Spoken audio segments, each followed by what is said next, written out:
Good morning, YouTubers. I am your host, Laura, and today you are watching Atomic News TV. Now, on my channel, I have frequently interviewed people of who I feel is important for various reasons. And today we're going to take a little different turn, and we're going to take a step in a new direction. Today, I am going to be interviewing candidate for Congress for Congressional District 16 in El Paso, Texas, Sam Williams.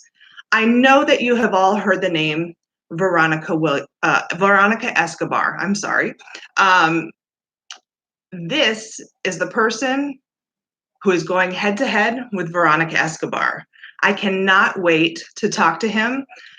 We've been working on this for a couple weeks now, so I'm very excited to have him on my channel.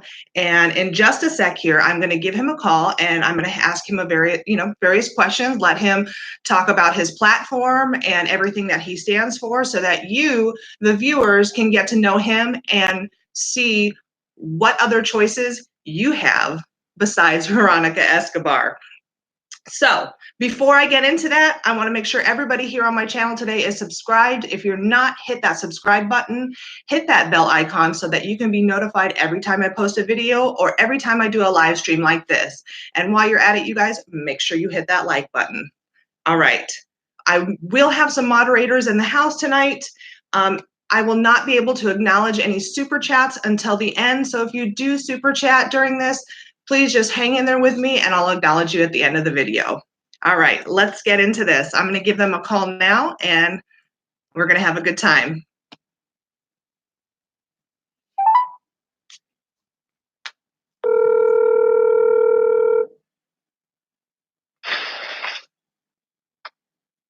We on? Yes, we are. We are live. This is Laura from Hey, Laura, how you doing? Good, good. I'm sorry about the little technical difficulties that we had there, but I'm glad that we have this going now. Oh yeah, that's pretty common with the time zone things. Well, I'm glad that you guys are still in good heart and in good mood for it. Oh no, it's this is one of those things that when we live in the weirdest time zone in the country, I guess it happens.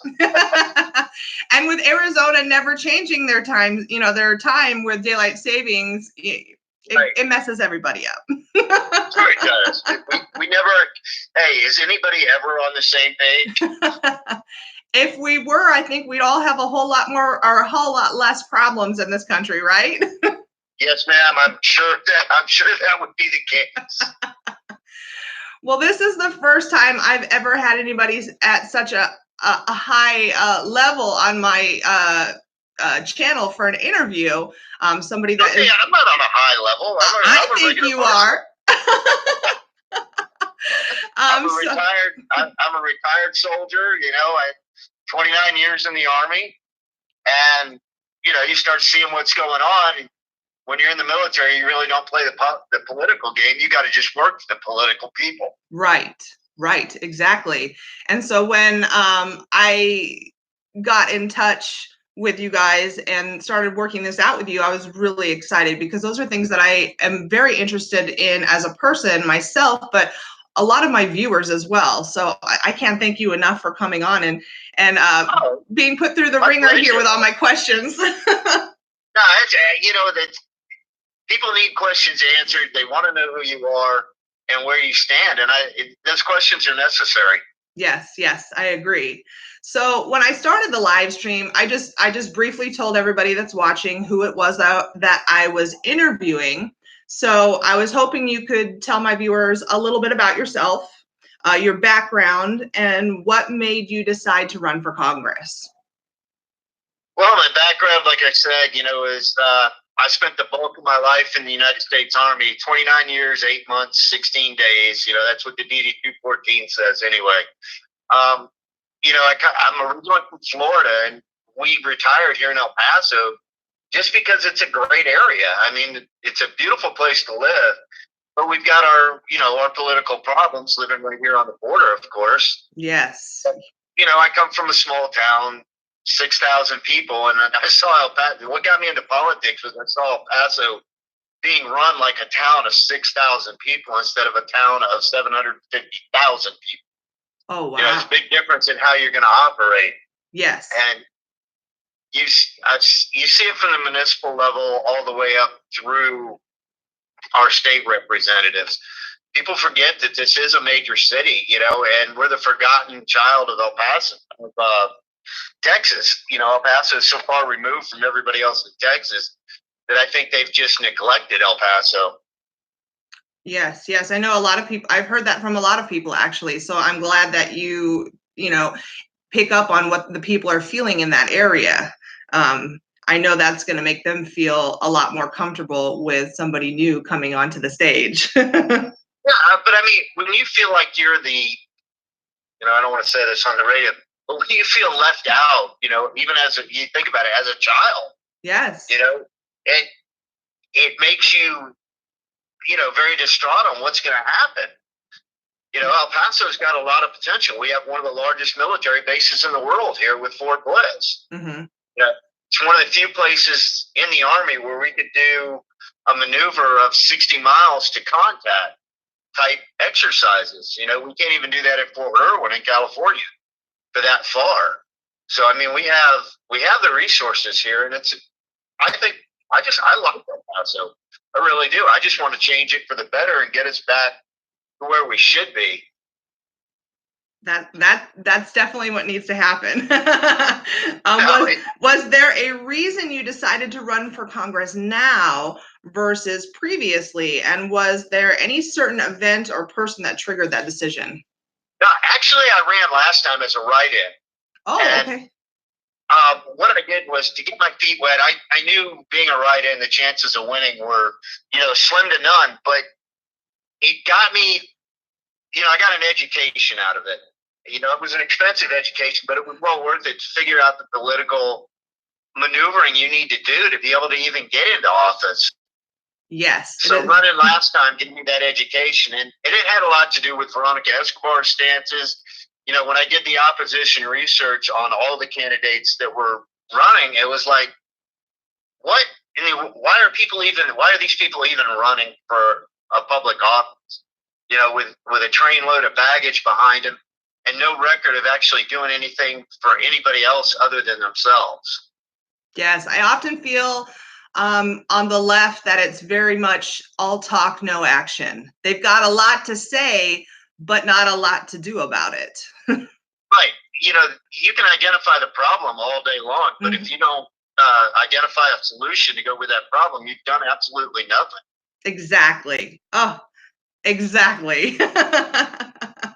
So my channel has mostly focused on what happens at our southern border and various different immigration issues. I have tons and tons of footage about what goes on down at the border, and then I've always done live streams to talk to anybody that simply just wants to talk about it, because I don't think that it's being talked about enough. I was hoping you would talk to us about what you see happening in El Paso right now in regards to the border and immigration, and how the border crisis might be affecting El Paso. Well, I can tell you that a lot of our nonprofits, based on all these asylum claims that aren't going to be valid and are, tapped out because they tried to get the people out of El Paso. Annunciation House here did a great job at actually getting the people out, because the federal government doesn't pay for transportation when they get dropped off at a boat station after ICE can't hold them anymore. Mm-hmm. So Annunciation House was putting them in hotels for 3 or 4 days and then sending them out. Now they don't have any money to help the local people that need help. That's one of the things. They're sucking up our resources that people don't even grasp that. And the people in El Paso have had a big heart about it, but they're getting tired of it now, to the point that they don't want to see it either. And I've got a few ideas on how we can solve a lot of this, especially on the asylum thing.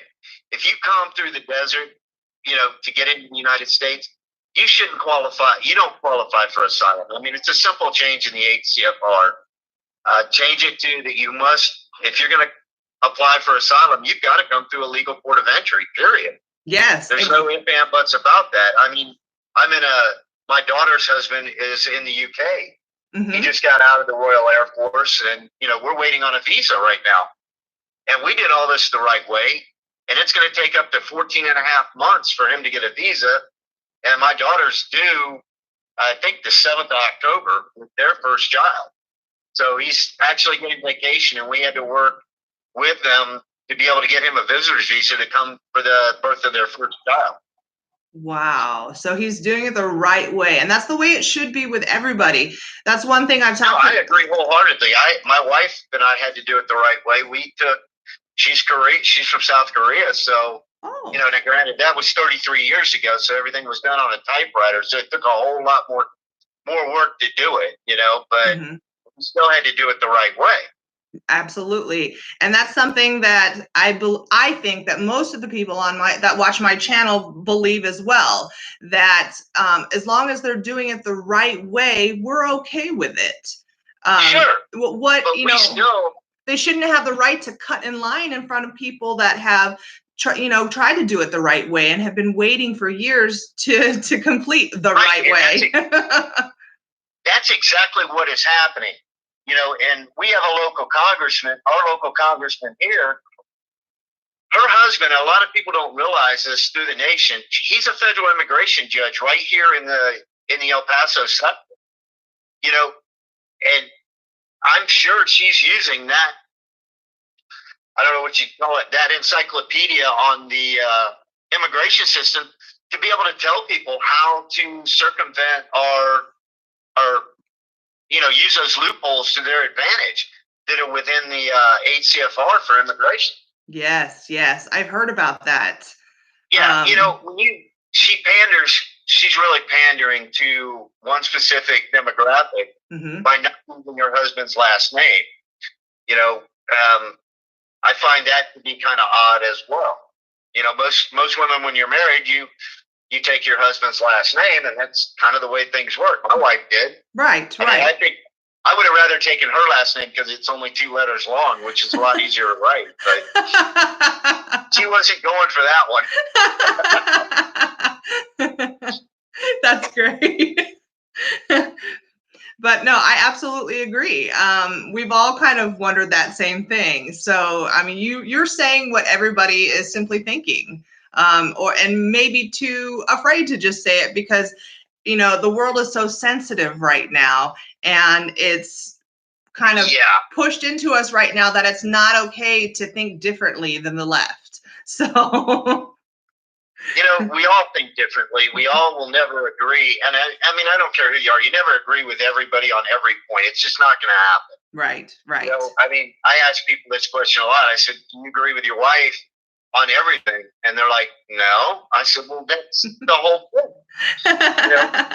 We've got to be able to sit down. And one thing I see with our government across the board is nobody wants to sit down and actually have a conversation on how to fix something. Right. They're too busy trying to undermine their competition or for whatever reason, instead of actually being willing to sit down and talk about it. I mean, you look at what's going on in Congress right now, all these investigations and everything. Congress isn't getting anything done, and they won't. Right. They're too busy worried about, destroying the president or destroying whoever's their competition on the right. The left is trying to destroy, and you see it on the right as well. I mean, the process is happening both directions because both people are so angry that they can't talk to each other. That you hit the nail on the head right there. Absolutely. Now, what do you think, as a congressman, that you can do to help the citizens of El Paso in what seems to be this political game on the border? Well, I really think, with the policies that I've got written down, I have stuff ready to go once elected to actually submit to the floor. Getting elected to Congress, I think, the stuff about you being a freshman or whatever, that has nothing to do with it. Your job's to go up there and do what the people asked you to do, and ask them what they want to get done, not what you think needs to be done always, because your constituencies are when you ultimately need to answer to it. Exactly. Yes. And that is what a lot of politicians forget, that you should be listening to your constituents and, you know, voting for what they want, for what their wants are. Right. You know, and with technology today, I mean, sure, you can go onto the House website and look at all the legislation they put forward. But I think as a congressman, you should be pushing that information to your constituency, not just, oh, you can go look it up on the internet. That's not the way it's supposed to be. Mm-hmm. You know, we go back, you know, 150 years, 200 years ago. Congress met, they wrote the legislation, they took it back to the constituency, and they asked them how to vote on it. And we've gotten away from that. I mean, we got away from it a long time ago. And we need to get back to that because it's what the people want. You're the people's voice. You're not a leader, you're an employee. Yeah. And that's one of the things that people forget when they get up there. You hear them all saying, well, I'm a leader, I'm this, I'm that. No, you're still an employee of the people that elected you. Yes, awesome. I love the way you think. So, in that same kind of like boat, as far as what's going on in the border and immigration, what are your thoughts on sanctuary cities and the different entities that are openly assisting the migrants who cross into the U.S. while they're ignoring our immigration laws? I think they need to be prosecuted. I mean, they're breaking the law. Yes. You know, there's no such thing as the sanctuary city, whatever. What gives a city a right to become a sanctuary city? Where is that in the Constitution? The Constitution is laid out on, immigration based. You know, if you go back and look, it was a $10 tax on everybody coming into the United States. Mm-hmm. If you wanted to come in, you paid a fee. Right. It was that simple. So why do we have to just allow people to walk through and come into our country and then demand that we support them? Right. Right. The other day I was, O'Rourke put out, that we caused the drought in Guatemala. How in the heck did we cause a drought in Guatemala? Somebody explain this to me, because if you go back and you look through history, there are weather cycles, that happen. Absolutely. And that's why when Mayan civilization died out a lot because of those weather cycles. Yes.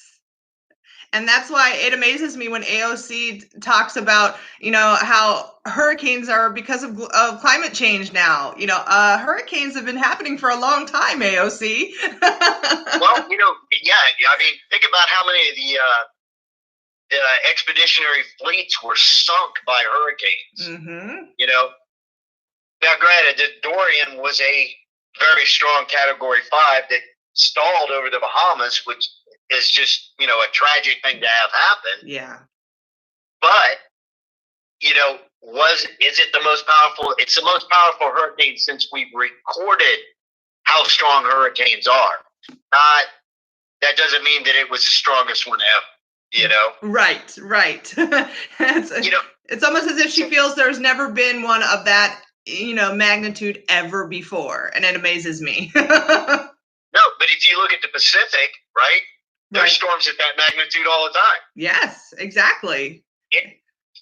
So where is this climate change coming from? I mean, if you think about it right now, we're in a warm cycle as far as the Earth's orbit and a little bit closer to the sun.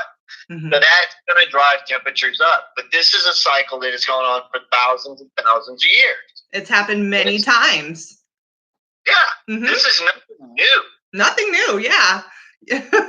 But there's so many people that just don't understand that. And I'm sure it amazes you as much as it amazes me that they don't know this. Well, I was in a town hall with Veronica Escobar, of all people, right? I try to go to her town hall meeting because I want to hear what what kind of misinformation is being put out, and if she's putting anything out that's actually the full truth. Yes. I was in a town hall meeting, and she said that Boston would be underwater within 20 years.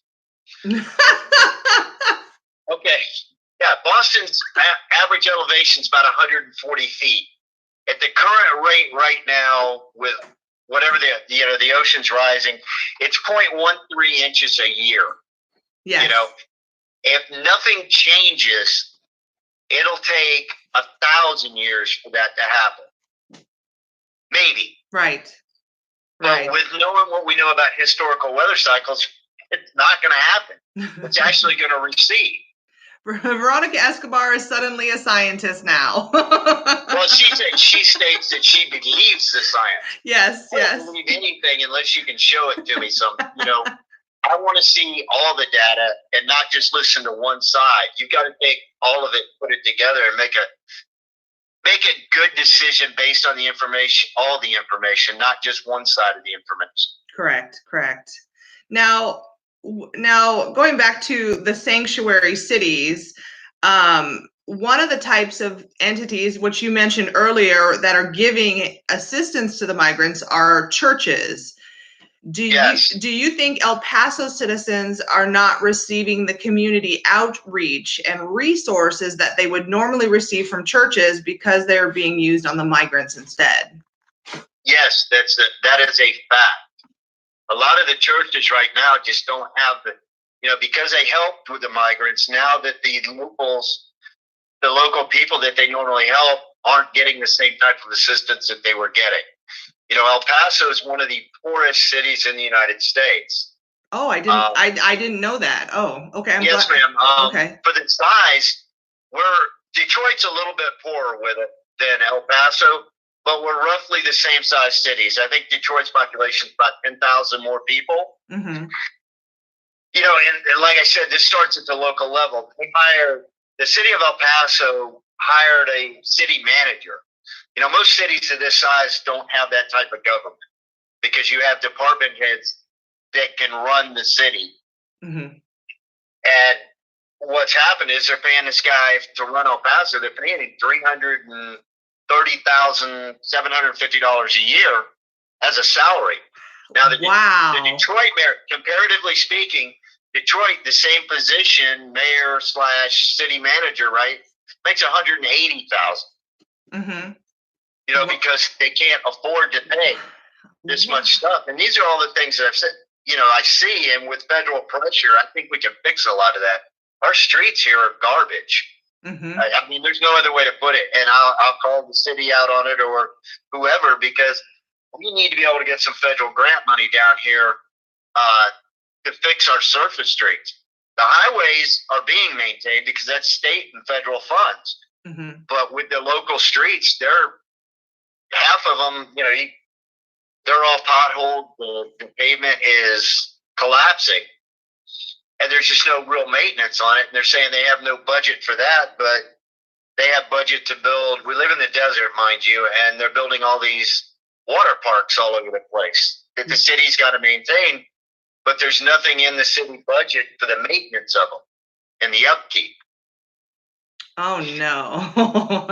Now, I know infrastructure is a big issue all across the country, but I know there are some places where it's specifically more of an issue than others. So I actually had no idea that El Paso is having, a problem with that. So, well, the problem in El Paso is that the way they've done the planning is that it's all urban sprawl.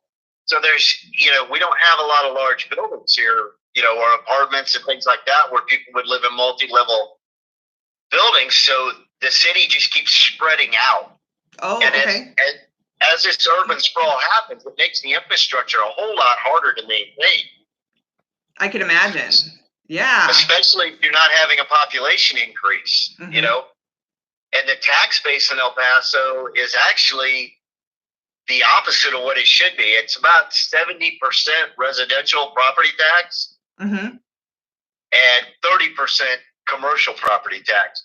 A thriving city generally is the other way around. Right. Oh, so that must be hard on everybody in the city. I mean, that's right. Everything that's here is just, for the most part, is service-based industries. Wow. And service-based industries don't drive economies. Yes, exactly. That's true. Very true. They inherently have lower wages, and you won't have a lot of wage growth with that. Mm-hmm. Mm-hmm. Yeah, I don't believe in a $15 an hour minimum wage either, because that'll put most small businesses out of business. Yes, neither do I, because as soon as you make it $15, then the price of everything, yeah, they're going to want $20 for that hamburger, you know? Well, and that's the thing. There's a direct correlation in raising the minimum wage and prices actually going up, because now, you know, it's inevitable. If you have to pay more for somebody to do the job, the cost of the product is going to rise. Exactly. And it amazes me that people don't understand that simple, like, math, that simple economics. And I always joke that I'm mathematically challenged, yet I can understand that myself. So I don't understand why other people don't understand that. I think most, you know, 3rd or 4th grade kids generally understand that. Yes. So, the thing is, we have the party of what I call the bread and circus. You know, they want to give everybody everything, and they keep it, you know, it's an entertainment thing.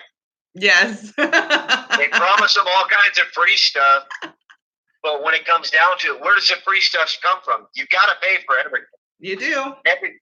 Everybody knows that. The money's got to come from somewhere. Yeah, so eventually you're going to run out of other people's money. Mm-hmm. Mm-hmm. I'm gonna have to remember that. Everybody's money forever. I'm gonna have to remember that phrase, the bread and circus. Well, it goes back. That actually goes back to the Roman Colosseum, when the Romans did all the games, you know, the gladiators and all that, because they would throw bread out. Oh. You know, to feed the people, keep them, because it kept them blind to what was really going on politically. Oh, okay. All right. Awesome. Neat little story. It's history stuff, but you know, the more you read, the more this stuff starts to make sense. In. Yes. Now we're to the point, I think, right now that we have people in this country right now that don't want America. They want it to be this. You know, they think that they're going to have this big utopia by having open borders and allowing whoever to come in. But if you look at, let's say, on the West Coast right now at San Francisco, as an example, or Los Angeles, how many people are homeless because they've driven the wages to the point where they've had to tax people to the point out of their own homes? Yes. It's just, I'm born and raised in Southern California, and California as a whole scares me now because of what it has become. Yeah, and it started a long time ago in California. Mm-hmm. You know, it didn't this isn't something that happened overnight. You know, this has been going on for a long time, and everybody's California's failing, yet they want to come over here to Texas, per se. And now they want to turn Texas into California. Yes. Or turn Arizona into California. Yes, that's one thing that we've noticed here in Arizona for over a decade now. We've had a large increase of people, you know, moving or retiring or leaving California to go somewhere else, and they come to the Southwest, and they want to bring what they left and bring it to our states, which doesn't work. You know, we're not those kind of people, so we don't want that. We want to be where we're still free to do what we want to do, not what they want us to do.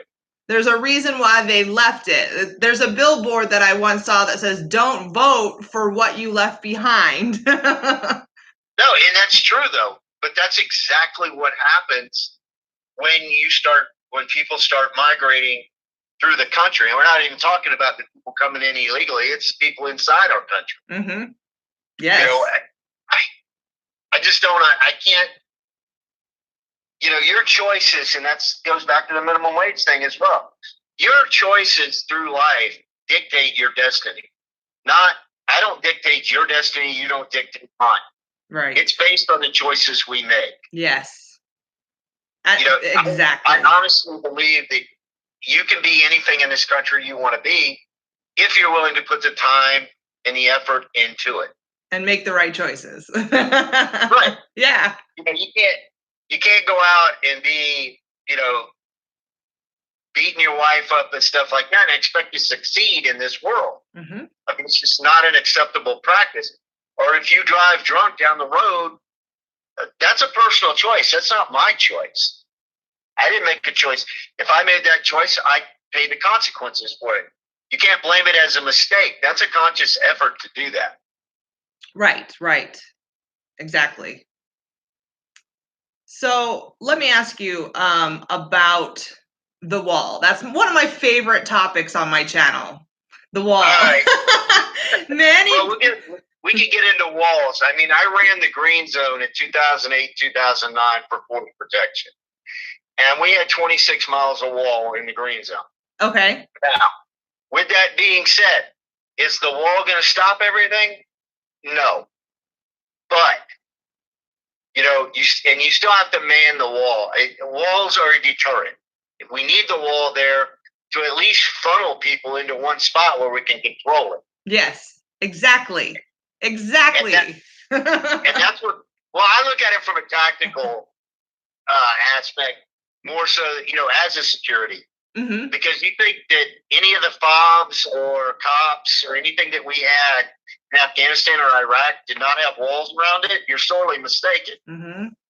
Walls protect people. Walls, fences, that's what they're there for. They're to stop. They're either to keep something in or keep something out. Right. One of the two. Right. Or both. Yes, you know? or both.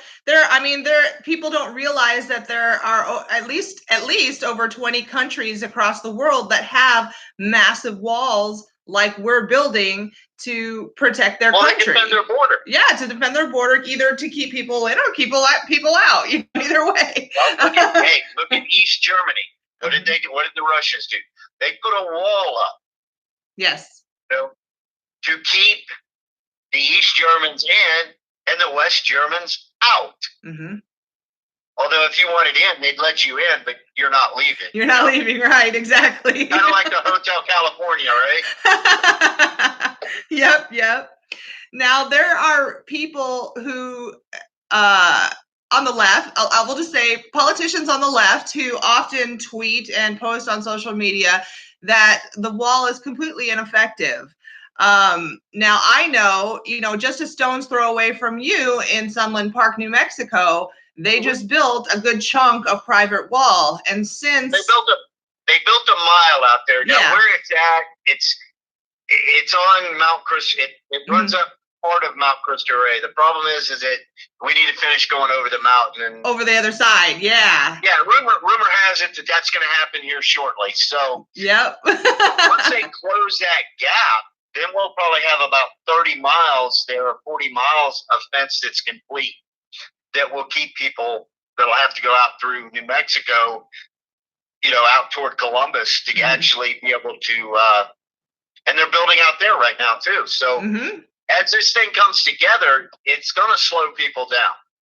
There are still people that think the wall is ineffective, but yet since this has been built in that section, there have been 0 crossings in that section since it was built. There's been a few out there, but it's not what you think. I honestly think that some of the crossings were coordinated. Were a coordinated thing. Where the wall's at, it's at boundary marker 1 for the U.S.-Mexico border. Yes. And it's in an area that there was some stuff there, but you have to go west of there is where the mass crossings were happening. And that area is still pretty well open, and that's in Anapra. And in the Anapra area, which is when they go over the mountain, that will close that all off. Yes, yeah. Is it the Anapra Gap? Is that what it's called? I think. Yeah, it is just okay. The fence just stops. The wall stops, and then there's the military people understand what I'm talking about. There's a Jersey barrier there, and then it goes up the side of the mountain. Right. So you can still walk around the ends of the fence on both places until we close it. But I honestly think that we have people here in El Paso that were coordinating a lot of these big crossings. Making money off of it.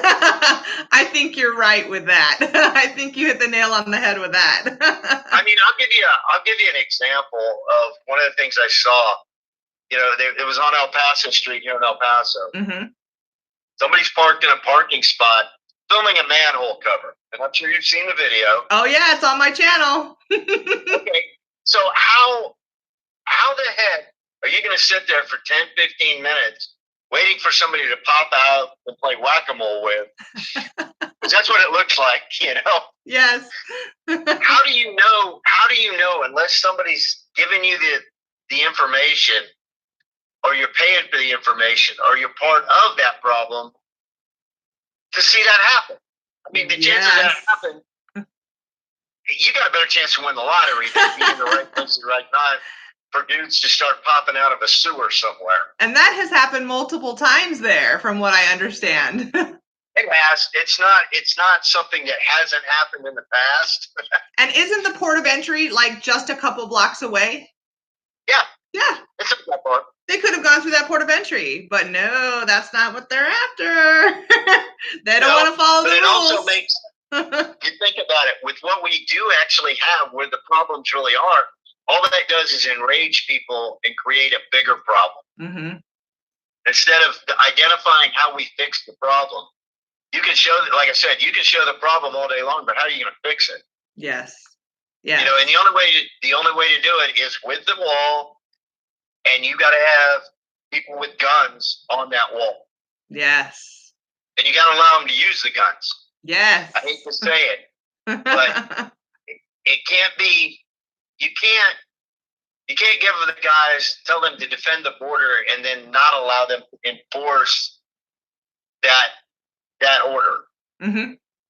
Yes. And that's what we're having now. I mean, I'm quite sure we have people going to Juarez and helping people circumvent the immigration laws to get into this country. Mm-hmm. You know, when they're paying $3,000 to $5,000 to come into the country illegally, you could come to a port of entry and $500 will get you in, you know? Right. So why would you use somebody else? The cartel's making money off of it. Mm-hmm. Big business down there. Oh, yeah. Human trafficking on the southern border over the last year, was a $150 billion industry. Wow. It was a very large number. Yes. You know, and that's the one thing that people forget too. Is like, you know, they talk about family separation. All right. Can you put kids in with adults? No. You've got to separate them until you can identify them. Right.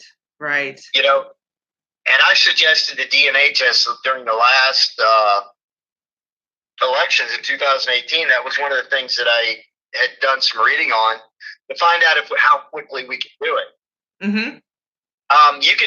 There's a system out there right now that you can do 5 DNA tests in 90 minutes, all at the same time. And in 90 minutes, it'll tell you if those people are related. I think we need to be doing it. I think we do too. Not just a test project. This is a proven system. But with the procurement process that the federal government goes through too is another issue. Because everything's got to be tested forever and ever.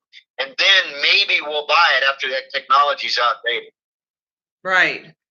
I mean, there's one thing I've always said on my channel is that we're going to have an entire generation of children south of the border that are going to be angry that the U.S. didn't do as much as they could to stop the fake family units and the child trafficking coming over the border. Right. And I think that this doing a DNA test like this is definitely a good start. It is. I mean, even in Afghanistan and Iraq, when we raided a village or something, we segregated populations. We segregated males from females and, you know, children from the adults. Mm-hmm. Because when somebody's under duress, if you can take that threat away, generally they're going to tell you who the threat is. Yes. Yes, I think I've heard that before, and that makes complete sense. But that's the thing that you're not hearing, like, out of my 2020 opponent after I win this primary. You're not hearing that from Veronica Escobar. She's not going to talk about that side of it because that doesn't pull on your heartstring. That's the cold, hard truth about what's going on. And that's what people need to really understand is there are things we need to do. We lose kids in our own, American kids, in our own foster care system. Yes. Yeah. 8,000 or 9,000 last year that got lost. These are kids, we know who they are, and we can't find them. Now you're going to take kids we don't even know who they are, where they're from, and put them into the same system? Doesn't sound like a good plan to me. No, it's a recipe for disaster, in my opinion. I think so as well, because if we can't figure out how to deal with our own kids, how do we deal with somebody else's kids? Right. We I understand we need to protect the kids, but they also need to stay in a secure facility so they're not trafficked, because we know that's happening. Mm-hmm. There was a lady that DHS, or it might have been ICE, somebody under DHS, they arrested this woman. She was recycling kids and it's on one of the government websites. Mm-hmm. She had done this 15 times. Oh my gosh. She would pick the kid up here in the United States after that person was released from custody, and then pick the kid up and take the kid back to Guatemala so they could repeat that cycle. Oh, and what a horrible life for that kid to have to do that over and over. Right. You know? Well, the kids, and I'm sure the kid's being abused the whole way. Right. The whole time, because he's a prisoner at that point. Yes. That's you know what, that's a perfect description of what they are when this is being done. They're a prisoner. Yeah, I won't call them a slave, but I will call they're a prisoner. Mm-hmm. Yes. You know, they use fear to keep these people from talking and these kids from talking. Absolutely. The easiest way to keep people shut up is to use fear. Fear. Yes. That's the number one thing. Use the threat of violence to keep them quiet. Yes, absolutely. Now, I know in El Paso right now, it's a sensitive subject. The Second Amendment, gun control. But you say it's sensitive, but you know what? Gun sales here in El Paso have actually gone up. Really? That is, interesting to know. And I'm glad you told me that, because I was wondering that, as somebody who, believes in the Second Amendment. I own my own, handguns, and I open carry. I was really curious to know what was happening there, after the fact. I have friends that own gun stores, and let me tell you, business has been good. And the thing about guns, and a lot of people, it's a tool, right? Yes. I can do the same damage with a shovel that I can do with a gun. Exactly. So can you. 9/11 happened because of box cutters. So exactly. if you remove hold on, did I lose you? No, I'm still here. Oh, okay. I'm sorry. I thought my phone clicked and I thought I had lost you. I apologize. So what I've always said is, if you remove, handguns or assault rifles, anything like that, there's always going to be another weapon of choice. So it's clearly not the problem. No, it's the gun doesn't. I've got a lot of guns, and I can tell you, none of my guns have done anything today that I know of. They don't get up and walk away. They don't have legs. They don't go out and operate themselves. Yes. So true. It's a conscious effort to pull the trigger on a gun. Right. So to understand the difference of what a military weapon is and what a civilian weapon is, what the difference is. Mm-hmm. A military grade weapon is going to be selective fire, which in turn kind of makes it an assault weapon.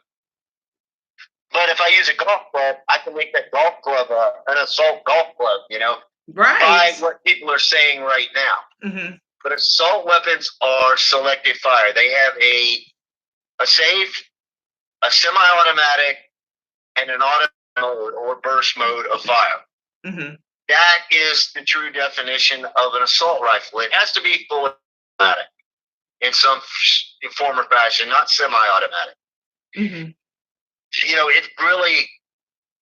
That's what really angers me about it, because I carried assault rifles, Okay. and there's a big difference in them.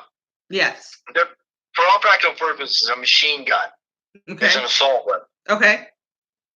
Make sense? Yes. Oh, absolutely. Anything that's in an AR or a platform right now that you buy on, that you just go to your local gun store and buy, right? That's considered a modern sporting rifle. It'll kill a deer just as quick, if it didn't look as angry. Right. The 223, 5.56 by 45 that the military uses is not an extremely powerful round. It doesn't have a lot of range. Mm-hmm. Anything over about 300 meters, that bullet's running out of gas. Yeah. Anything with the AK round. These rifles are designed for close quarters combat. What they were designed for. The 7.62 by 39, which the AK-47 fires, is not that powerful round. At 200 meters from a 6-foot man, there's a good chance that bullet's going to be in the ground at 200 meters because it's so heavy and it's not moving fast enough. Oh, okay. Okay. I like carrying a 45. Mm-hmm. That's because fat and slow, if you got to stop some, you have maximum bullet weights around 147 grain. 45, you're looking at 230 grains, which is going to carry a lot more energy with it. Mm-hmm. Right. Right. But I was at a thing with the police chief not too long ago here in El Paso, and it's been after the shooting, but I just happened to have some ammunition in the car, and I brought in a bunch of pistol ammunition from 22 up to 45. And I used it to demonstrate, and I said, which one of these bullets, I asked an older lady, which one of these bullets is more dangerous? And mm-hmm. she grabbed the 45, and I told her, no.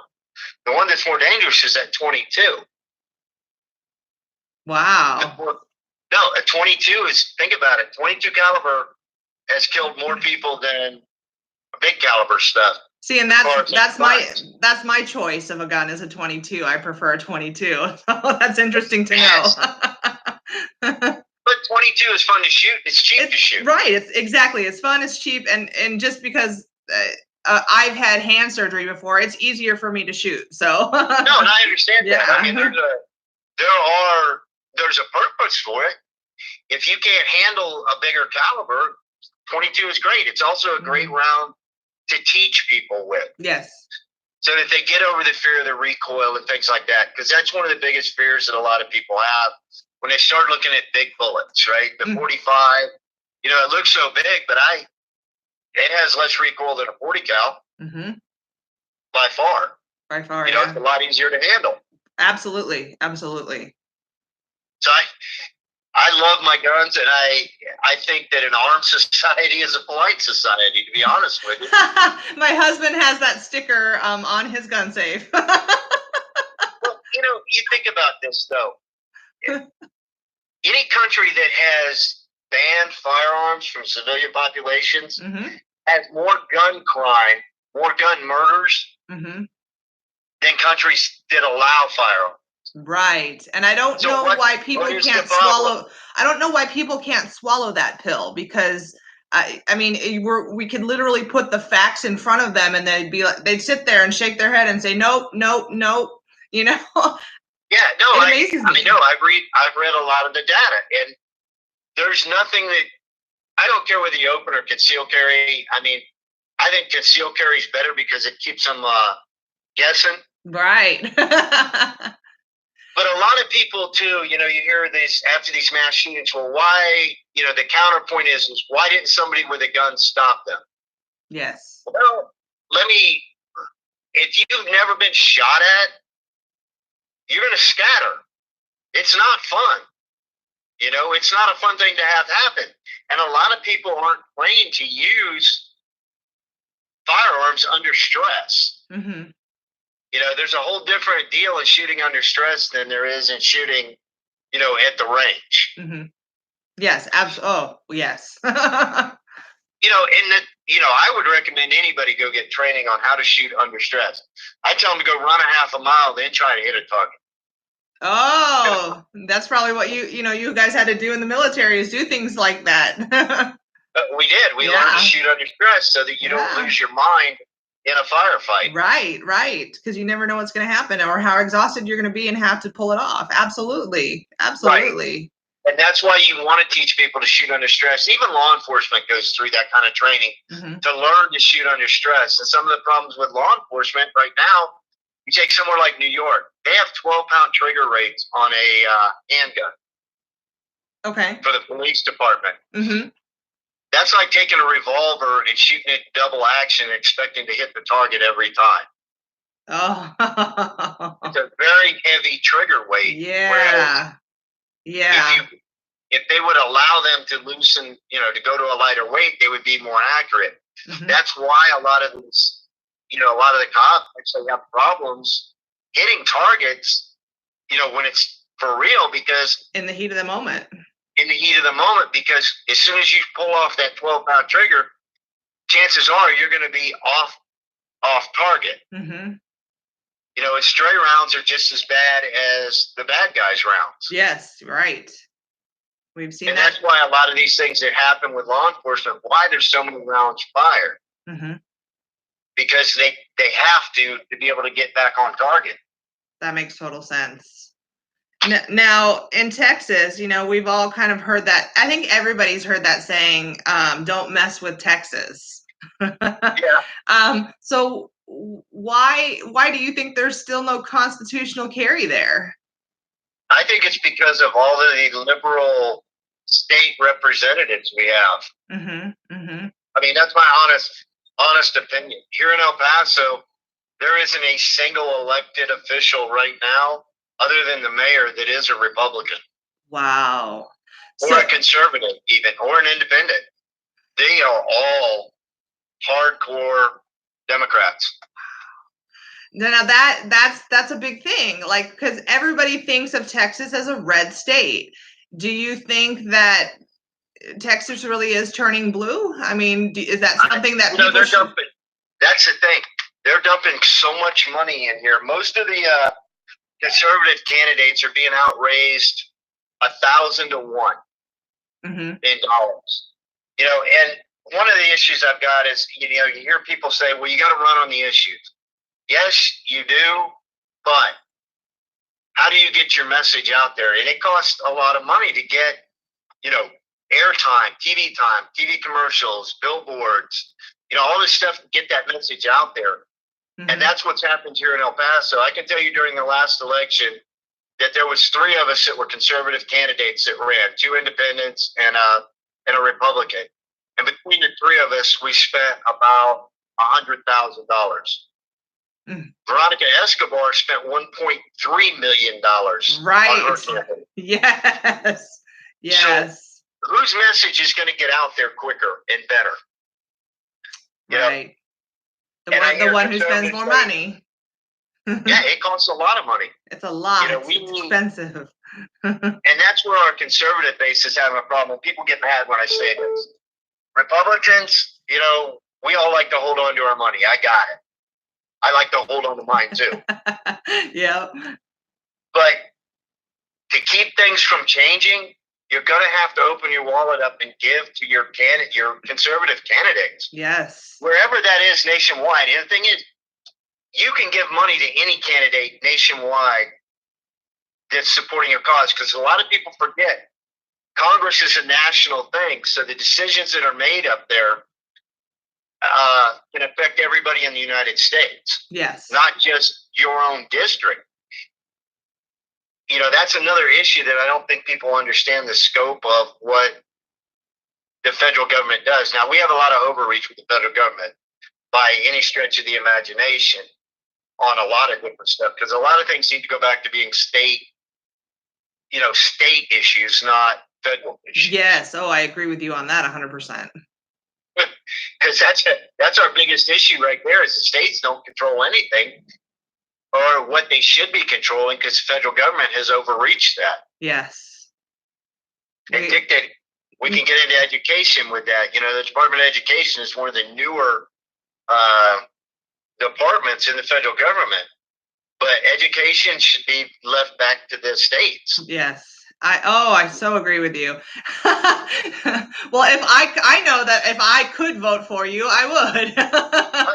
There's a lot of people out there, but the thing is, you still have that influence to tell people, hey, look, there are people running for office right now that actually care. Yes. That want to do the right thing.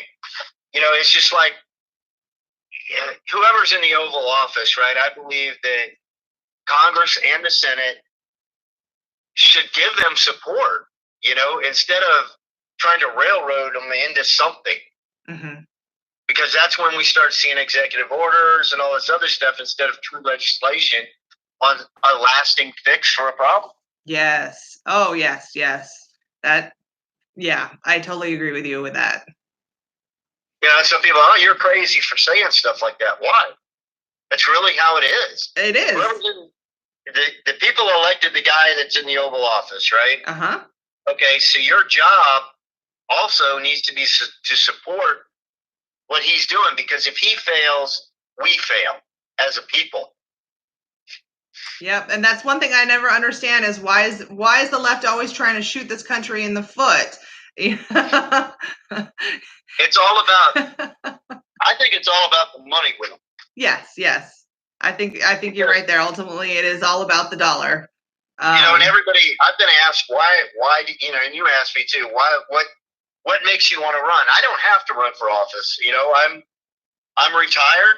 I can go back and sit in my backyard and have a good time drinking beer, barbecuing every day if I, and be fine.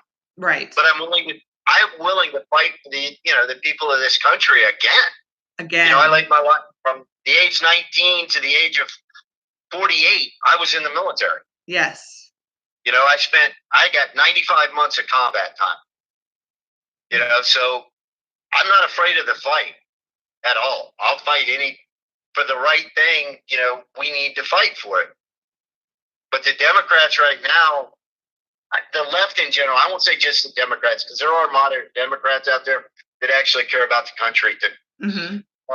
We have this far left democratic socialist people and progressives that are globalists, and they're willing to sell out the United States to pad their bank account. Yep. That's what I really see going on. And then we have other people that are running just to be an obstructionist. Veronica Escobar was a prime example of that when she ran last time. Uh-huh. Her main line was, I'm going to Washington to fight Donald Trump, or I'm going to fight the president.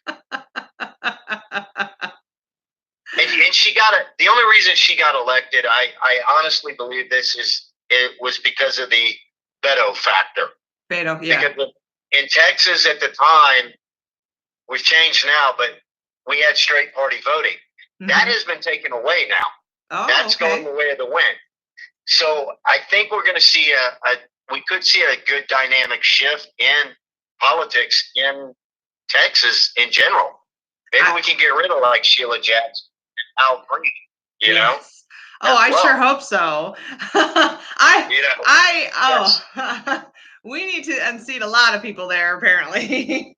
Well, I think we have to go back to electing regular people and not social elites.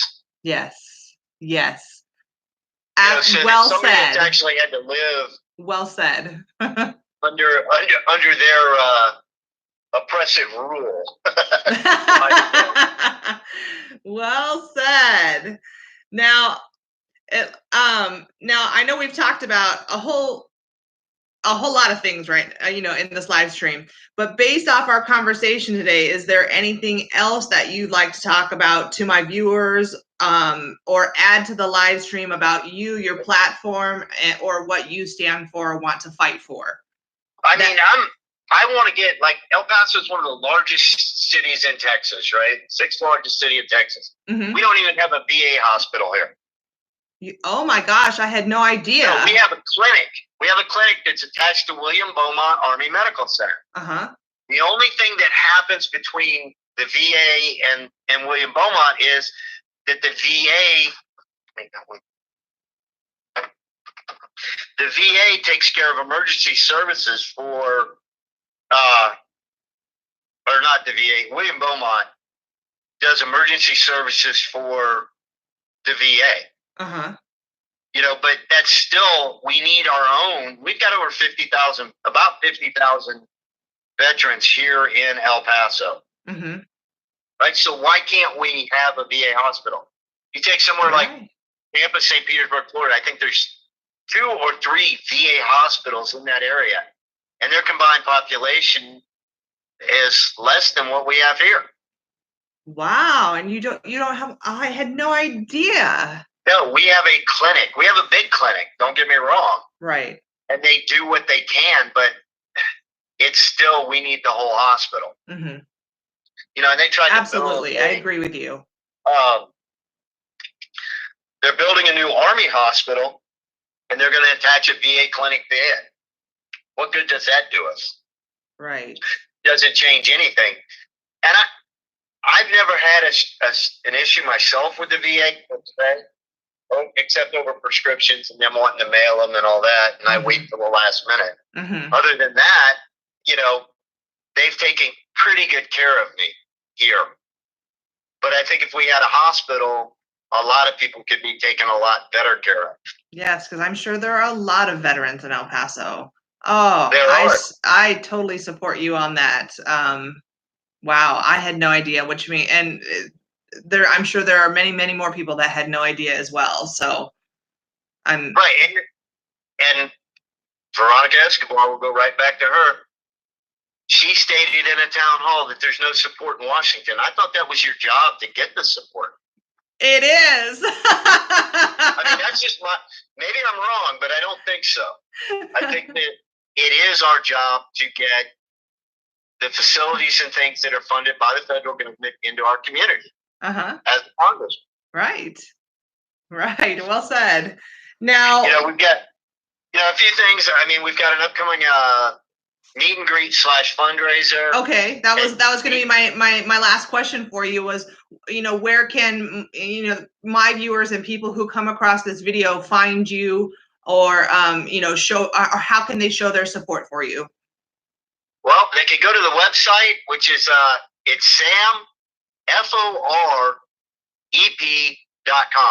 Okay. Okay, they could, if they want to donate, they can donate it through there. We use the WinRed system for most of the stuff. If they want, they can scroll down to the first page of the website, all the way to the bottom, and we also use PayPal. Okay. So, I mean, we have some, you know, different ways of doing that, or they could mail us a check too. I mean, that'd be great. Either anything helps. I mean, that is probably the biggest thing right now, is the fundraising issue that we have. It's important. We have this fundraiser happening is it next Thursday or Thursday after next? September 26th. We're doing an evening with Sam on Facebook. They can buy their tickets through the Eventbrite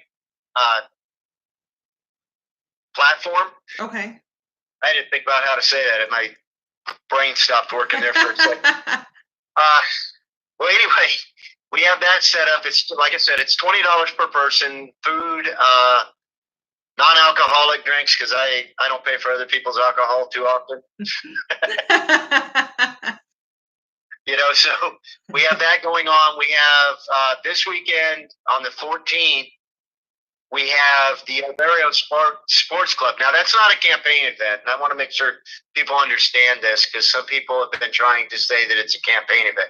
What we're doing is there's a Pee Wee football team that needed equipment, right?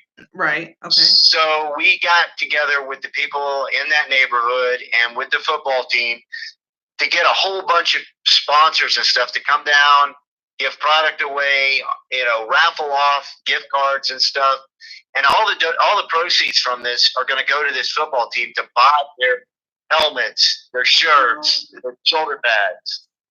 I love it. That's awesome. No, they need it. I mean, it's one of the poorer neighborhoods in El Paso, and it's forgotten about. That the only time that anybody engages these people is at election time. Yeah. And they're great people. I mean, they're the heart and soul of El Paso. They really are. And they show, you know, they take care of anybody that goes down there, to be honest with you. They welcome everybody. Good. contrary to popular belief. Oh. And, I've been working with them for about 18 months now, just on, whatever little project, because they do a toy drive for Christmas. They do a public Thanksgiving dinner, based on donations that we get for turkey, and they do all this stuff. It's every year they've been doing this. Okay.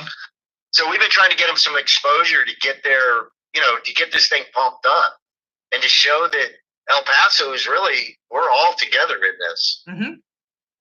El Paso is strong, that's for sure. It is. It comes together. Yeah. And that's true with anything. You go back to 9/11.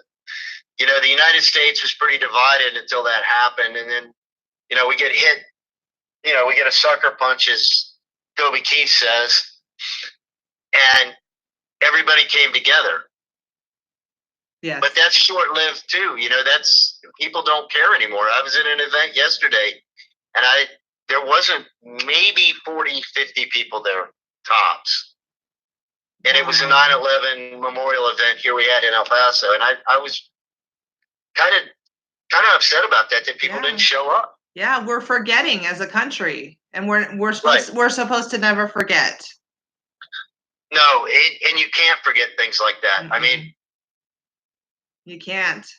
To me, that started a war that we're in right now. We're still in that same war. Yes. We've been in this war for a generation now.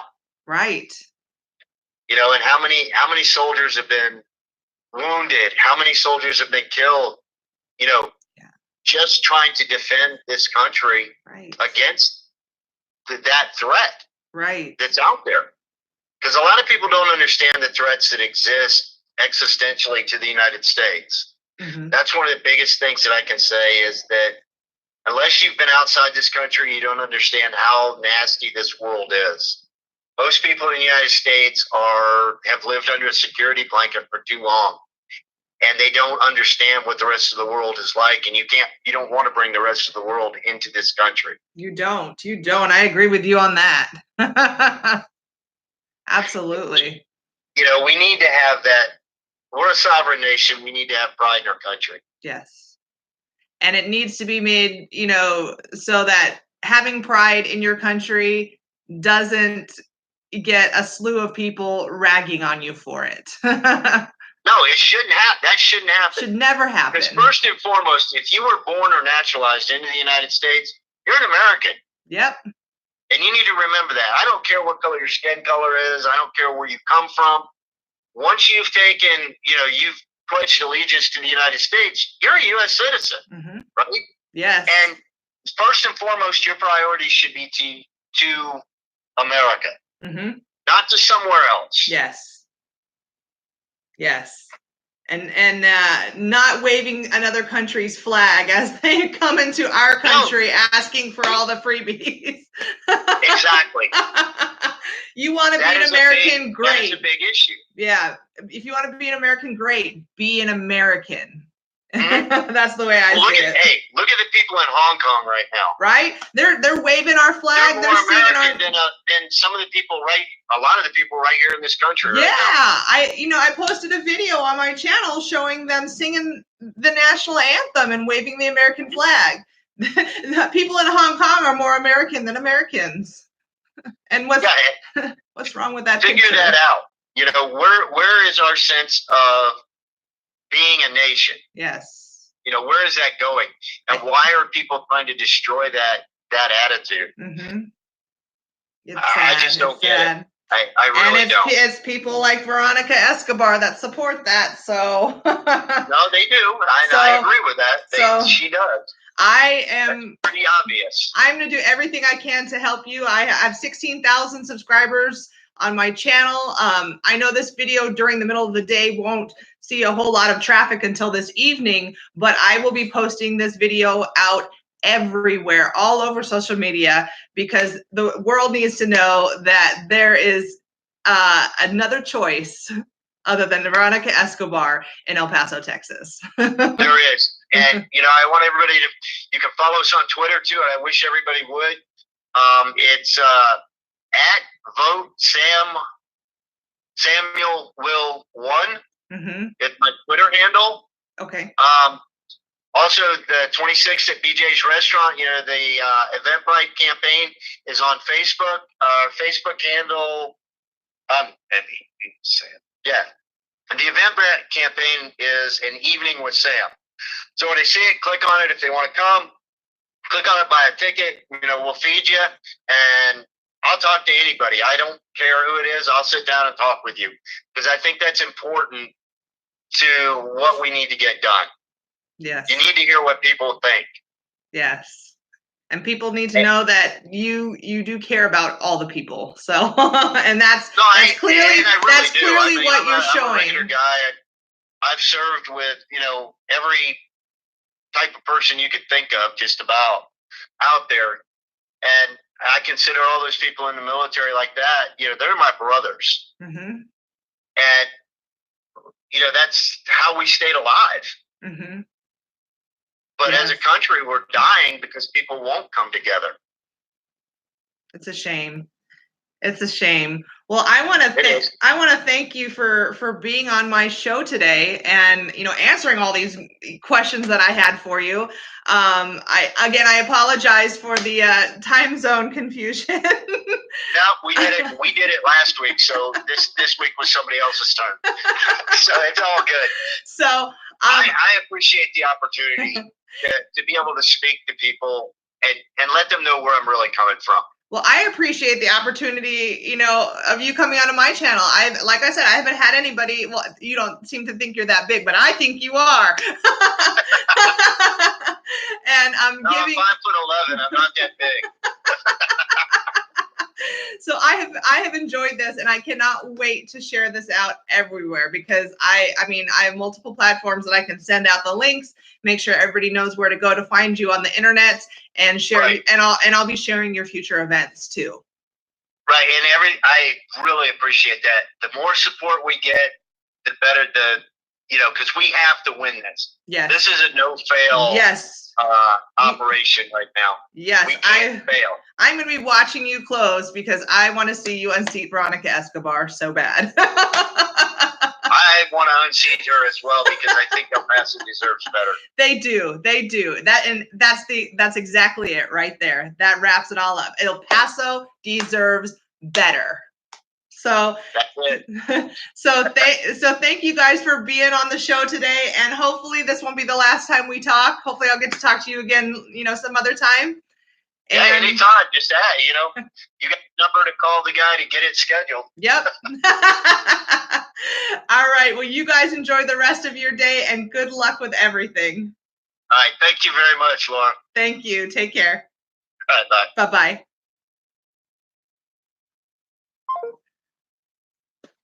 I loved him. Okay, I loved him. Down to earth, well-spoken man. Okay. I'm just going to be honest. Let's just keep it real here. I'm pretty sure he should run for president next. Okay. After Donald Trump is done with his second term, there you have it. Those are my thoughts. I think he should run for president. Just because of his platform, just because of all his values, just because of his entire thought process on the way he thinks. He's ex-military. He knows how, what thought process it takes to defend this country. He is clearly wanting to do this for El Paso and the people, to give them something better.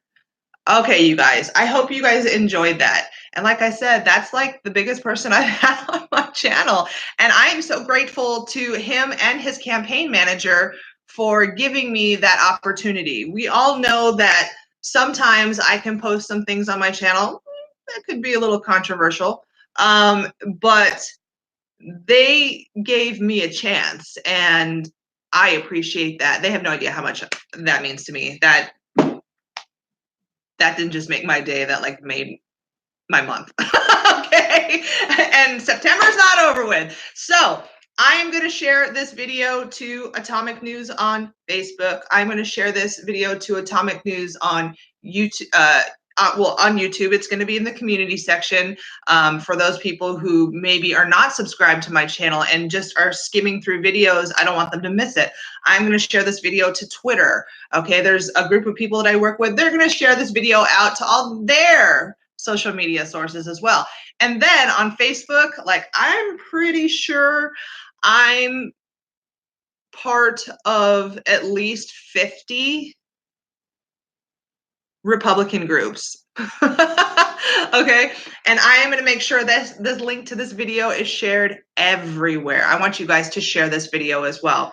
And like I said in the beginning, if you're new here, make sure you're subscribed to my channel, because this is not going to be the last time I interview somebody on my channel.